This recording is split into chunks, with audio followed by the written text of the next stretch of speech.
కాకపోతే స్వతంత్రం ఇంకా రాలేదు. చాలా చాలా అత్యాచారాలు జరుగుతూ ఉన్నాయి, రౌడీజం పెరిగిపోయినాయి. ఇప్పుడు మాకు ఇంకా ఎన్ని రోజులకి ఎన్ని సంవత్సరాలు బాధపడాలా? ఆడవాళ్ళు భయపడి ఇంకా ఎన్నేళ్ళు మేము భయపడి దాచుకొని తిరగాల? దీన్ని అరికట్టే వాళ్ళు ఎవరున్నారు? గవర్నమెంట్ వాళ్ళకి అందరికీ మేము చెప్తూనే ఉన్నాము. ఇది చాలా చాలా పెరుగుతున్నాయి. ఆడవాళ్ళకి రక్షణ కలగాలంటే ఏం చేయాలి? అప్పుడు పూర్వీకుల్లో సీతాదేవి తిరిగి రాముని అడిగి ఉంటే ఈ పరిస్థితి వచ్చేది కాదు.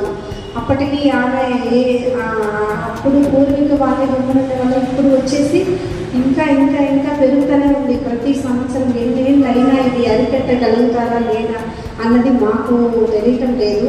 ఈ ఆడవాళ్ళకి ఎప్పుడు స్వతంత్రం వస్తుందో అప్పుడు నిజమైన స్వతంత్రం వస్తుంది. దయచేసి పెద్దవాళ్ళు కానీ పెద్దవాళ్ళకి మేము కోరుకునేది ఏమంటే, ఎక్కడ చూడండి ఒక డాక్టర్ పాపకి మళ్ళీ చిన్నపిల్లల్ని ఎక్కడ జరుగుతూ ఉంది. బస్సులో కానీ, హాస్పిటల్లో కానీ, స్కూల్లో కానీ ఎప్పుడు వాళ్ళు ఎలా చేయాలా, ఏంటి రక్షణ, ఎట్లా ఆడపిల్లలు బయట వెళ్ళడం చదువుకోవడానికి కాలేదు, ఒక వర్క్కి వెళ్ళడానికి కావలేదు. ఎప్పుడు ఇది ఎక్కడెక్కడ అవస్థ పడుతున్నామంటే భయపడుతూనే ఉన్నారు. ప్రతి ఒక్క తల్లిదండ్రులు ఒక బిడ్డని బయట పంపించడానికి కూడా క్షణక్షణం వాళ్ళు భయపడుతున్నారు. ఎలా ఈ ఆడబిడ్డలు ఎలా రావాలి, ఎలా వాళ్ళు చదువుకోవాలి, మళ్ళీ తెల్లవారు వెళ్తే సాయంత్రం మన ఇంటికి వస్తారా లేదా అని కూడా వాళ్ళు ప్రతి క్షణం భయపడుతున్నారు. దీన్ని అరకట్టడం ఎలా, వీళ్ళకి సమాజానికి ఎలా మనం బుద్ధి చెప్పాలా అనేసని మేము ప్రతి క్షణం మేము ప్రతి వాళ్ళకి చెప్పుకుంటున్నాము. దీనికి ఏం చేస్తారు సమాజం మీద, సమాజమే మేము న్యాయం అడుగుతున్నాము. ఈ పెద్ద వాళ్ళకి మీరే ప్రతి ఆడవాళ్ళు వచ్చి బయట వచ్చి అడిగితే కానీ వీళ్ళకి మగవాళ్ళకి బుద్ధి రాదు. ఏమంటే వాళ్ళకి పార్క్లోనే కానీ అప్పటికప్పుడే ప్లేస్లో కానీ వాళ్ళకి శిక్ష ఇస్తే దీన్ని అరికట్టచ్చు. దయచేసి ఈ ఆడవాళ్ళు బయట రాండి, అడగడానికి మేము ముందు వస్తున్నాము. మహిళా సంఘం వాళ్ళు అందరూ ఉన్నారు, మేము ముందు వచ్చి మాట్లాడుతున్నాం. మహిళలకి ఎన్ని చట్టాలు వచ్చినా కూడా ఆడపిల్లలు బయటకు వెళ్ళి పని చేసుకోలేకపోతున్నారు, బయటకు వచ్చి చదువుకోలేకపోతున్నారు, ఎవరితో మాట్లాడలేకపోతున్నారు, ఏ టైం అయినా తిరగలేకపోతున్నారు. గాంధీ తాత చెప్పారు ఆడపిల్లలు స్వతంత్రంగా అర్ధరాత్రి తిరగాలని. ఎక్కడ తిరుగుతున్నామో పట్టపక్కల తిరగట్లేదు. పని చేసుకునే 10 మంది ఉన్న చోట కూడా ఒక ఆడపిల్లలకు రక్షణ లేకుండా పోతుంది. ఆది నుండి అంతం వరకు ఎప్పుడు పురాతన కాలంలో పెద్దోళ్ళు చెప్పారు కదా, అప్పటి నుంచి ఇప్పటి వరకు. అప్పుడేమో వంటగదులకు పరిమితం, వంటగదిలో ఉండాలా. అప్పుడే ఆడపిల్లల్ని అత్తలు మామూలు అందరు కలిసి హింసించేవాళ్ళు.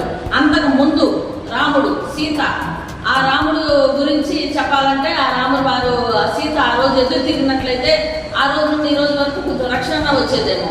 ఆవిడ ఒక మన పురాణాల్లో ఉండేవాళ్ళు, ఆ భర్త వ్యభిచార గృహానికి తీసుకుని వెళ్ళాలంటే గంపలో పెట్టుకొని వ్యభిచార గృహానికి తీసుకెళ్లారు.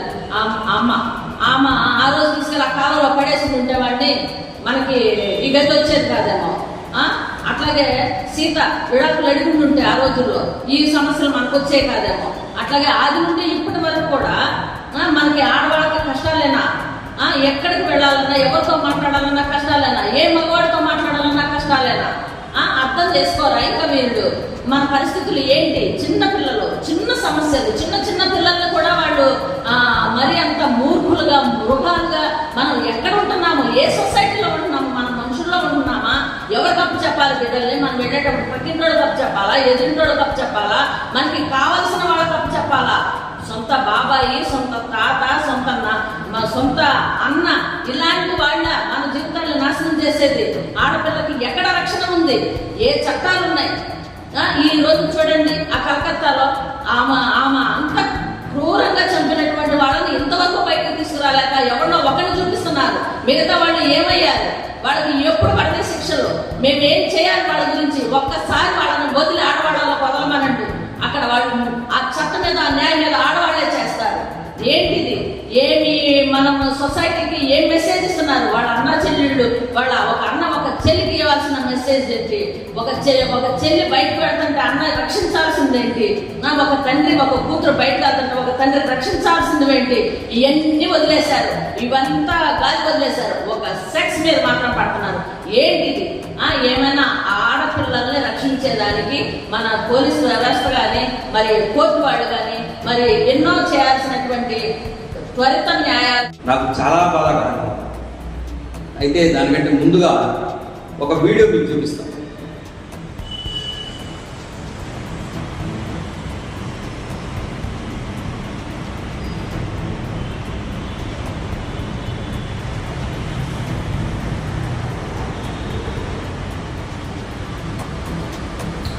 ఈ వీడియోలో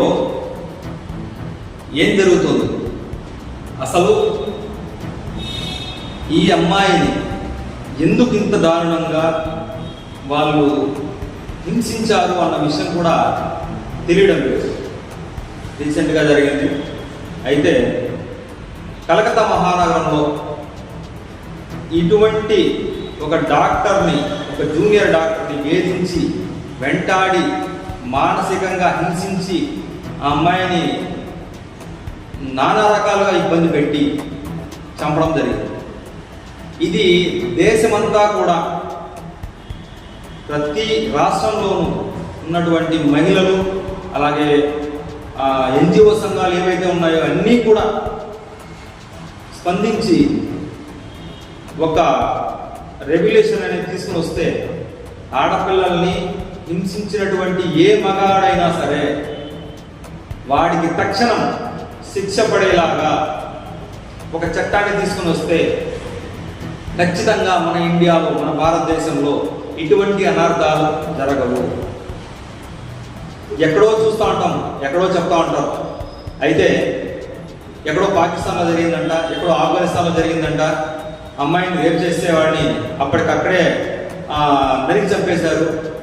ఇంకా కొన్ని వీడియోలు ఉన్నాయి. అంటే బయట రాష్ట్రాల వాళ్ళు కాకపోయినా మన బయట దేశంలో జరుగుతుంది. బయట రాష్ట్రాలు కాదు, బయట రాష్ట్రాలు జరిగితే అది ఒక విషయం.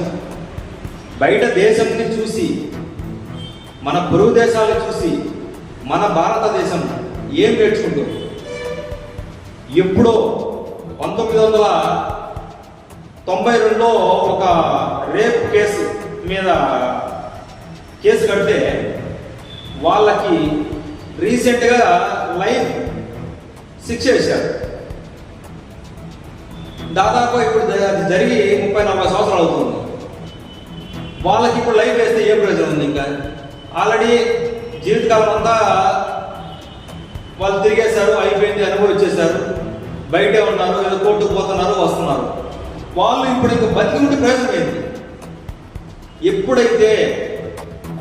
ఎప్పుడైతే మన చట్టాలు మారతాయో, మన చట్టాలు మారతాయో కాదు, మారాలి. ఏ శిక్షకు ఎటువంటి శిక్ష, ఎవరిని ఇబ్బంది పెడితే ఎప్పటికప్పుడు వారికి శిక్ష అనుభవించాలి. ఈ చట్టాన్ని కనుక తీసుకుని వస్తే మన భారతదేశంలో ఆడపిల్లల పైన వాళ్ళ వైపు చూడాలన్నా కూడా భయపడే రోజులు దగ్గరలో ఉన్నాయి. దీన్ని మన భారతదేశంలోని చట్టాలు సవరణ చేసి ఎప్పటికప్పుడు, ఈరోజు జరిగింది రేపు వాడికి శిక్ష పడిపోవాలి. వాడు ఎక్కడే దాక్కున్నా సరే వాడి శిక్ష, వాడు ఎక్కడ దాక్కున్నా ఖచ్చితంగా బయటకు తీసుకొని వచ్చి వాడిని చంపేయాలి. ఇది ఒకటే. ఇలాగ చేస్తే మన భారతదేశంలోని ఆడపడుచులకి మనం రక్షణగా నిలబడి ఉంటాము. అప్పుడే మన ఆడబిడ్డల్ని మనం కాపాడుకోగలుగుతాము. ఈ చట్టాల్ని కొంచెం మార్చి, మన ప్రథమ పౌరులు ఉన్నారు, మంచి మేధావులు ఉన్నారు. ఎందుకంటే ఆ మేధావులందరూ కూడా ఒక్కసారి ఆలోచించండి. ఎందుకంటే మేము ఎన్నో ప్రయత్నాలు చేస్తున్నాం. మహా అయితే ఒక సమావేశం పెట్టి ఓ 10 మందికి అవేర్నెస్ చేయగలం, లేదు 100 మందిని మార్చగలం. కానీ భారతదేశంలో మొత్తం అంతా కూడా మారాలంటే